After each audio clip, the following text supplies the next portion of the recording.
जय माता दी भक्तों, आपके अपने चैनल में आपका बहुत बहुत स्वागत है। थे भक्तों, माँ भगवती दुर्गा की कृपा आप और आपके पूरे परिवार पर सदा सर्वदा बनी रहे। तो भक्तों, नवरात्रि में पहला दिन बहुत महत्वपूर्ण होता है और आज के दिन हम माँ भगवती दुर्गा के नाना अपने घर में करते हैं। घर के ईशान कोण में स्थापना करके माँ दुर्गा को स्थापित करके हम कलश की स्थापना करते हैं और दोस्तों अखंड दीपक प्रज्वलित करते हैं, माँ का आवाहन करते हैं। तो प्रथम दिन बहुत महत्वपूर्ण होता है, माँ भगवती दुर्गा के स्वागत का दिन होता है। और भक्तों, को बता दें कि शास्त्रों के अनुसार अगर हम नवरात्रि के पहले दिन कुछ विशेष कार्य कर लेते हैं तो इससे माँ बहुत ही शीघ्र प्रसन्न हो जाती है और फिर हमारी जो भी पूजा होती है, प्रार्थना होती है, माँ उसे बहुत बहुत शीघ्र स्वीकार करती है और हमारे जीवन में आने वाली समस्त बाधाओं को दूर करती है,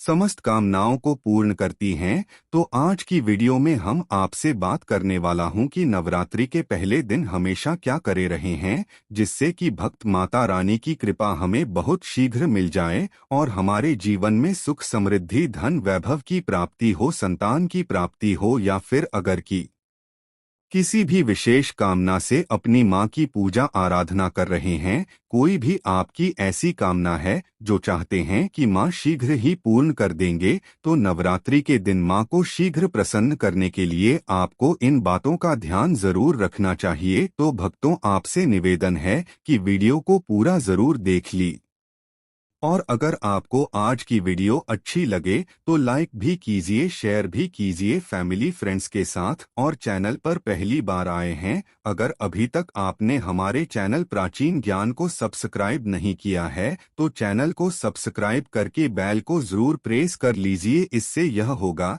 कि इस तरह की सभी वीडियो के नोटिफिकेशन आपको सही समय पर प्राप्त हो जाएगा। गया अब भक्तों, बात करें कि नवरात्रि के पहले दिन हमें पहला कार्य करना चाहिए कि घर की छत पर आज हमें झंडा जरूर लगाना चाहिए। झंडा मतलब दरवाजा लाल रंग का त्रिकोण झंडा होता है और उसके ऊपर बना हुआ हो जय माता दी लिखा हुआ हो। यह मार्केट में बहुत आसानी से मिल जाते हैं, नहीं तो आप घर पर भी स्वयं से बना सकते हैं। तो एक झंडा त्रिकोण आप लेकर माँ को पहले दिन उनके चरणों में अर्पित कीजिए। जब पूजा कर रहे हैं, सुबह है, तो उसके बाद पूजा के बाद वह झंडा अपने घर की छत पर लगा दीजिए। इस झंडे को घर के ईशान कोण में यानी के उत्तर पूर्व के कोने पर, अगर वहां पर जगह न हो तो आप उत्तर दिशा में इस झंडे को लगा सकते हैं, जहां भी आप यह ध्वजा लगाते हैं। इसके साथ आप ध्यान रखें कि आप वहां पर एक दीपक जरूर प्रज्वलित करें रही, क्योंकि दोस्तों चैत्र नवरात्रि माता रानी का एक पावन पर्व है और झंडा लगा आते समय में इससे क्या होगा, इससे यश की वृद्धि होती है। देखिए भक्तों, जब हम झंडा अपने घर पर लगाते हैं जो कि हमेशा लहराता रहता है, तो यह इस बात का सूचक है, झंडा रहा, कि आपको जीवन में सफलता की प्राप्ति होगी, यश की प्राप्ति होगी, मान प्रतिष्ठा की प्राप्ति होगी, समस्त प्रकार के सुखों की प्राप्ति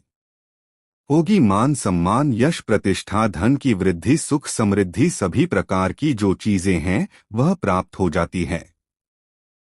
दोस्तों, ऐसे लहराता हुआ झंडा आपके घर पर शुद्धता की सूचना है। इसलिए 3 अक्टूबर 2024 गुरुवार को नवरात्रि के पहले दिन आपको अपने घर के ईशान कोण में एक लाल रंग का झंडा जरूर लगाना चाहिए। भक्तों, अगला जो कार्य है नवरात्रि में पहले दिन आपको जरूर करना है वो है घर के मुख्य द्वार पर तोरण लगाना। तोरण क्या होता है, देखिए, आम के पत्ते लीजिए। जब हम पंच पल्लव के लिए भी आम का पत्ता लेते हैं, वहीं आम का पत्ता चाहिए हमें में और थोड़ा सा अधिक मात्रा में आप लेकर आइए। उसे साफ धो लीजिए। धोने के बाद उस पत्ते के ऊपर आपको श्री लिखना, पट्टे पर आपसी में लिखे और जितना भी बड़ा आपका मुख्य द्वार हो उसके अनुसार एक धागा लेकर घर और लाल धागा ले सकते हैं, पीला धागा ले सकते हैं। इस प्रकार से किसी भी रंग का धागा लेकर आप इन सभी बातों को एक माला के स्वरूप में बना लीजिए और उसके बाद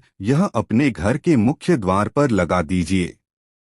भक्तों, श्री पत्तों पर कुमकुम से लिख लीजिए या हल्दी से लिख दीजिए, इसी लगा दीजिए। इससे क्या होगा कि जब भी आप किसी दरवाजे पर कहीं तोरण लगा हुआ देखते हैं, आपको क्या लगता है? पहले ही सूचना में यह लगता है कि इस घर में कोई शुभ या मांगलिक कार्य हुआ है। और तो घर पर लगा हुआ तोरण, घर के मुख्य द्वार पर लगा हुआ तोरण आपके घर में शुभता की सूचना देता है, मांगलिक कार्य की सूचना देता है, इस बात की सूचना देता है कि आपके घर में देवी विराजित हैं। यह बहुत महत्वपूर्ण होता है नवरात्रि के पहले दिन घर के मुख्य द्वार पर तोरण लगाना, और इसका बहुत ही शुभ फल भी कि हमें प्राप्त होता है। अगला जो कार्य है, तीसरा कार्य जो हमें नवरात्रि में जरूर करना चाहिए दोस्तों, वह अखंड दीपक प्रज्वलित करना। देखिए, अगर घर में हम अखंड दीपक प्रज्वलित करते हैं तो अखंड दीपक प्रज्वलित करने से मन की कोई भी इच्छा हो, अगर आप सोचकर और मन में धारण कर के अखंड दीपक प्रज्वलित करते हैं तो आपकी कामना बहुत शीघ्र पूर्ण होती है। लेकिन इसके अलावा दीपक इस बात का प्रतीक है कि आपके घर में किसी भी प्रकार की नकारात्मक ऊर्जा प्रवेश नहीं करेगी, और मन से घर से हर तरह से नकारात्मक ऊर्जा को दूर करता है दीपाता। इसलिए अखंड दीपक नवरात्रि में पहले दिन से लेकर और नवमी तिथि तक प्रज्वलित किया जाता है, जिससे कि शुभता का घर में वास हो, सकारात्मक ऊर्जा का घर में वास हो। और जहां पर सकारात्मक ऊर्जा होती है वहां पर सुख, समृद्धि, धन, वैभव की प्राप्ति होती है। और दोस्तों, आपको बता दें कि मां भगवती वहीं वास करती है जहां सकारात्मक ऊर्जा रहती है। इसीलिए हम घर के मुख्य द्वार पर तोरण लगा रहे हैं, ताकि बाहर से मुख्य द्वार से किसी भी प्रकार की नकारात्मक ऊर्जा हमारे घर में प्रवेश न करें। इसके अलावा जब हम दीपक प्रज्वलित कर रहे हैं तो हमारे विचारों में किसी प्रकार की नकारात्मक ऊर्जा न हो, इसके लिए हम प्रज्वलित कर रहे हैं। जब हम पूजा प्रार्थना कर रहे हैं, मंत्र जप कर रहे हैं, निर्विघ्न उसे हम पूर्ण कर पाएं, इसके लिए अखंड दीपक प्रज्वलित लिया जाता है। लेकिन अगर आप किसी भी कारणवश अखंड दीपक प्रज्वलित नहीं कर पाते हैं तो सुबह शाम दोनों समय है, जब मां की आराधना करें तब आपको शुद्ध घी का दीपक जरूर प्रज्वलित करना है। और सुबह शाम दोनों समय में अपने घर में लौंग और कपूर की आरती जरूर कीजिए, जिससे कि घर में नकारात्मक ऊर्जा ना रहे और घर में सकारात्मक ऊर्जा का वास बना रहे। अगला जो कार्य है नवरात्रि में आपको जरूर करना चाहिए, वह कलश की स्थापना। और देखें कि दीपक में एक और बात का ध्यान रखें, फिर हम कलश की स्थापना की बात करते हैं। दीपक में अगर आप घी का दीपक प्रज्वलित कर रहे हैं तो उसे आपको मां भगवती दुर्गा की मूर्ति के दाएं तरफ रखना होता है।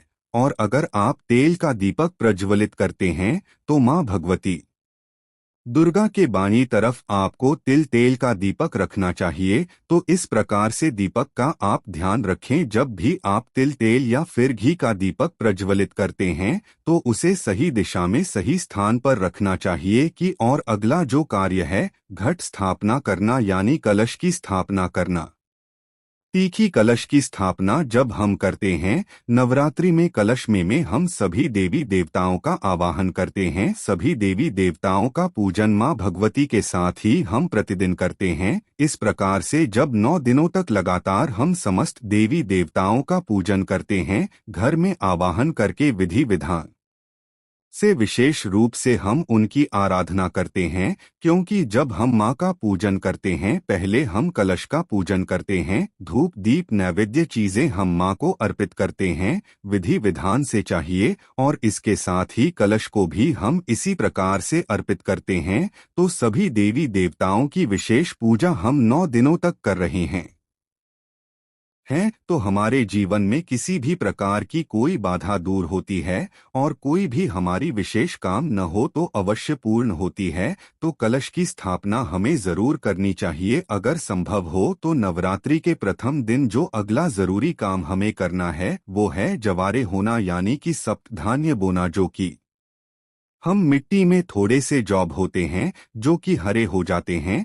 बहुत सी ऐसी जॉब अंकुरित हो जाते हैं और यह शीघ्र ही अंकुरित होते हैं। जब हमारे घर में अन्न होते हैं तो यह इस बात की सूचना देते हैं कि हमारे घर में सुख समृद्धि आने वाली है, हमारे घर में मां भगवती विराजित हो चुकी है। और घर में सुख समृद्धि धन वैभव सभी प्रकार की जो होता है उसका आशीर्वाद हमेशा रही है। तो घर में अगर आप जॉब होते हैं, सप्त धान्य बोते हैं तो बहुत ही श्रेष्ठ माना जाता है। भक्तों, नवरात्रि के प्रथम दिन हमें जरूर यह करना चाहिए। और अगला जो शुभ कार्य है जो नवरात्र के प्रथम दिन आपको जरूर करना चाहिए। वैसे तो बहुत से भक्त नवरात्रि के पूरे 9 दिनों तक व्रत धारण करते हैं। बहुत से भक्त जल पीकर या फिर फलाहार के द्वारा इस व्रत को धारण करते हैं। लेकिन अगर आप पूरे नवरात्रि व्रत धारण नहीं करते हैं तो नवरात्रि के प्रथम दिन आपको व्रत धारण जरूर करना चाहिए। नवरात्रि के प्रथम दिन और अंतिम दिन यानी नवमी तिथि पर, यह अष्टमी तिथि पर आपको व्रत जरूर करना चाहिए। तो प्रथम दिन बहुत महत्वपूर्ण है। माँ भगवती दुर्गा की आराधना करते हैं, विधि विधान से उनका आभार करके पूजन कर रहे हैं। तो प्रथम दिन कोबरा जरूर करना चाहिए और संभव हो तो पूरे नवरात्र व्रत करना चाहिए। लिए पूरे नवरात्र जब हम प्राप्त करते हैं, माँ की पूजा आराधना करते हैं, सात्विकता के साथ माँ की आराधना करते हैं तो माँ शीघ्र ही प्रसन्न होती हैं। लेकिन व्रत नहीं धारण करें जब आप स्वस्थ हो पूर्ण रूप से अगर आप स्वस्थ नहीं हो, व्रत रखने में असमर्थ हो, तो सिर्फ आप शुद्ध सात्विक भोजन यानी कि बिना लहसुन प्याज का भोजन लेकर माँ की आराधना सुबह शाम करे रहे तो सच्चे मन से भक्ति भाव से हम माँ की आराधना करते हैं तो माँ शीघ्र ही प्रसन्न होती हैं। अगर व्रत धारण की रखने कि अगर आपकी शक्ति या सामर्थ्य शारीरिक रूप से नहीं है तो आपको व्रत नहीं रखना चाहिए। लेकिन अगर संभव हो तो पहले दिन फलाहार के द्वारा व्रत धारण जरूर कीजिए। अगला जो जरूरी कार्य है जो नवरात्रि में आपको जरूर करना है, घर के मुख्य द्वार पर दोनों तरफ स्वास्तिक का चिन्ह जरूर बनाएंगे। प्रकार की नकारात्मक ऊर्जा हमारे घर में प्रवेश न करें। इसके अलावा जब हम दीपक प्रज्वलित कर रहे हैं तो हमारे विचारों में किसी प्रकार की नकारात्मक ऊर्जा न हो, इसके लिए हम प्रज्वलित कर रहे हैं। जब हम पूजा प्रार्थना कर रहे हैं, मंत्र जप कर रहे हैं, निवेश उसे हम पूर्ण कर पाए, इसके लिए अखंड दीपक प्रज्वलित लिया जाता है। लेकिन अगर आप किसी भी कारणवश अखंड दीपक प्रज्वलित नहीं कर पाते हैं तो सुबह शाम दोनों समय है जब माँ की आराधना करें रही तब आपको शुद्ध घी का दीपक जरूर प्रज्वलित करना है। और सुबह शाम दोनों समय में अपने घर में लौंग और कपूर की आरती जरूर कीजिए, जिससे कि घर में नकारात्मक ऊर्जा ना रहे थे और घर में सकारात्मक ऊर्जा का वास बना रहे। अगला जो कार्य है नवरात्रि में आपको जरूर करना चाहिए वह कलश की स्थापना। और देखें कि दीपक में एक और बात का ध्यान रखें, फिर हम कलश की स्थापना की बात करते हैं। दीपक में अगर आप घी का दीपक प्रज्वलित कर रहे हैं तो उसे आपको माँ भगवती दुर्गा की मूर्ति के दाईं तरफ रखना होता है। और अगर आप तेल का दीपक प्रज्वलित करते हैं तो माँ भगवती दुर्गा के बाईं तरफ आपको तिल तेल का दीपक रखना चाहिए। तो इस प्रकार से दीपक का आप ध्यान रखें जब कि आप तिल तेल या फिर घी का दीपक प्रज्वलित करते हैं तो उसे सही दिशा में सही स्थान पर रखना चाहिए। कि और अगला जो कार्य है घट स्थापना करना यानी कलश की स्थापना करना। तीखी कलश की स्थापना जब हम करते हैं नवरात्रि में, कलश में हम सभी देवी देवताओं का आवाहन करते हैं। सभी भी देवताओं का पूजन माँ भगवती के साथ ही हम प्रतिदिन करते हैं। इस प्रकार से जब 9 दिनों तक लगातार हम समस्त देवी देवताओं का पूजन करते हैं, घर में आवाहन करके विधि विधान से विशेष रूप से हम उनकी आराधना करते हैं। क्योंकि जब हम माँ का पूजन करते हैं पहले हम कलश का पूजन करते हैं। धूप दीप नैवेद्य चीजें नहीं हम माँ को अर्पित करते हैं, विधि विधान से चाहिए। और इसके साथ ही कलश को भी हम इसी प्रकार से अर्पित करते हैं। तो सभी देवी देवताओं की विशेष पूजा हम 9 दिनों तक कर रहे हैं तो हमारे जीवन में किसी भी प्रकार की कोई बाधा दूर होती है और कोई भी हमारी विशेष काम न हो तो अवश्य पूर्ण होती है। तो कलश की स्थापना हमें जरूर करनी चाहिए। अगर संभव हो तो नवरात्रि के प्रथम दिन जो अगला जरूरी काम हमें करना है वो है जवारे होना यानी कि सप्तधान्य बोला, जो कि हम मिट्टी में थोड़े से जॉब होते हैं जो कि हरे हो जाते हैं। बहुत सी ऐसी जॉब अंकुरित हो जाते हैं और यह शीघ्र ही अंकुरित होते हैं, जब हमारे घर में अन्न होते हैं, तो यह इस बात की सूचना देते हैं कि हमारे घर में सुख समृद्धि आने वाली है। हमारे घर में माँ भगवती विराजित हो चुकी है और घर में सुख समृद्धि धन वैभव सभी प्रकार की जो शुभता है उसका आशीर्वाद हमेशा से रही है। घर में अगर आप जॉब होते हैं, सप्त धान्य बोते हैं, तो बहुत ही श्रेष्ठ माना जाता है। भगवान नवरात्रि के प्रथम दिन हमें जरूर यह करना चाहिए। और अगला जो शुभ कार्य है जो नवरात्रि के प्रथम दिन आपको जरूर करना चाहिए। वैसे तो बहुत से भक्त नवरात्रि के पूरे 9 दिनों तक व्रत धारण करते हैं।